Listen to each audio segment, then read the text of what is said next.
मैत्रिणींनो, नवीन वर्ष सुरू होण्याआधी या 3 वस्तू तुम्हाला घरात आणायच्या आहेत. या 3 वस्तू घरात आणल्यानंतर तुम्ही या वस्तूंना देवघरात ठेवायच्या आहे आणि रोज सकाळी उठल्यानंतर या 3 वस्तूंचे तुम्हाला पूजन करायचे आहे.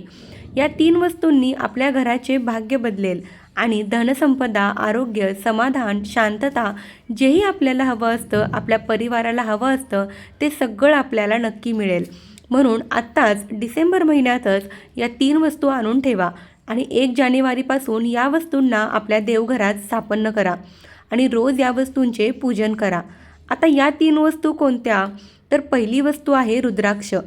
आता कोणते रुद्राक्ष घ्यावं, किती मुखी रुद्राक्ष घ्यावं, तर तुम्हाला जे मिळेल ते घ्या. 1 मुखी घ्या, 2 मुखी घ्या, 3 मुखी, 4 मुखी, 5 मुखी, जेही तुम्हाला मिळेल, जेही तुम्हाला घ्यायचं असेल ते तुम्ही घ्या.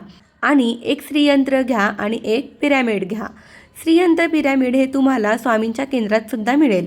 रुद्राक्ष घ्या. या 3 वस्तू तुम्हाला घ्यायच्या आहेत आणि तुम्हाला देवघरात स्थापित करायच्या आहेत आणि रोज याची पूजा करायची आहे.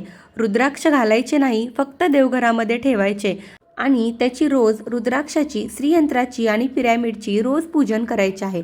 पिरॅमिड तुम्हाला स्वामीच्या केंद्रात मिळेल आणि श्रीयंत्र आणि रुद्राक्ष हे तुम्हाला ऑनलाईनसुद्धा मिळेल.